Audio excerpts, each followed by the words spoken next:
तो पश्चिम बंगाल में 1 जून को 9 सीटों पर चुनाव होने वाले हैं। वोटिंग से पहले पीएम नरेंद्र मोदी ने बंगाल को लेकर एक बड़ा मास्टर स्ट्रोक खेल दिया।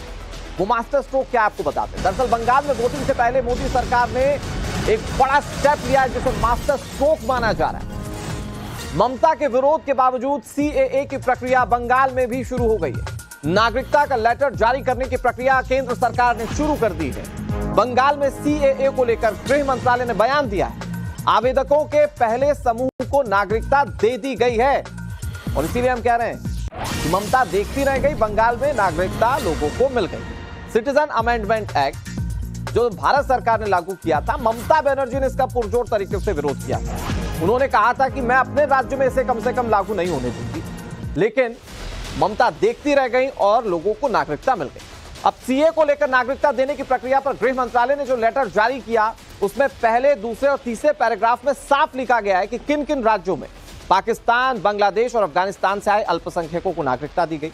आपको बताते हैं कि गृह मंत्रालय के लेटर के अहम बिंदु क्या हैं, वो अहम पॉइंटर्स हम आपको बताने जा रहे हैं। ये देखिए यहां पर क्या लिखा गया है। सीए के तहत नागरिकता देने की प्रक्रिया जो शुरू हुई, पश्चिम बंगाल में नागरिकता देने की प्रक्रिया शुरू हो चुकी है। बंगाल में आवेदकों के पहले समूह को दिया गया है नागरिकता का सर्टिफिकेट।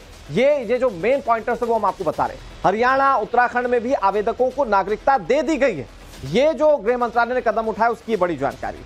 अब नागरिकता देने की सबसे पहले प्रक्रिया दिल्ली से शुरू हुई। 15 मई को आवेदकों को दिल्ली में नागरिकता दे दी गई थी और उसके बाद अब अगले चरण में दूसरे राज्य भी शामिल हैं और इसमें पश्चिम बंगाल भी शामिल है। और पश्चिम बंगाल क्यों इंपॉर्टेंट है? क्योंकि यहां पर मुख्यमंत्री ममता बनर्जी कह रही थी कि मैं अपने राज्य में कम से कम इसे लागू नहीं होने दूंगी, और उनकी ये बात जो है अब झूठी साबित होती हुई दिख रही है, क्योंकि केंद्र सरकार ने जो तमाम प्रक्रिया है वो शुरू कर दी और उसमें बंगाल में भी नागरिकता लोगों को मिली।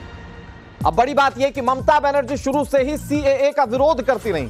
ममता ने यह कहा था कि बंगाल में सीएए मंजूर नहीं होगा। सीएए के साथ एनआरसी और यूसीसी का भी विरोध किया था ममता बनर्जी ने। तब भी केंद्र सरकार ने कहा था कि यह देश का कानून है और इससे कोई राज्य अलग नहीं हो सकता।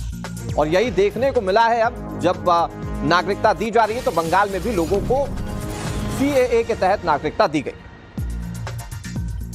और बुलंद इतना कि हर तकदीर से पहले खुदा बंदे से खुद पूछे, बता तेरी राजा क्या है। আমার রাজা কি? আমার ইচ্ছে সর্বধর্ম সমন্বয়, আমার ইচ্ছে আপনাদের নিরাপত্তা, আপনাদের জীবন, no NRC, no cash, no uniform civil code. For more of such videos, do like, share and subscribe to ET Now Swadesh.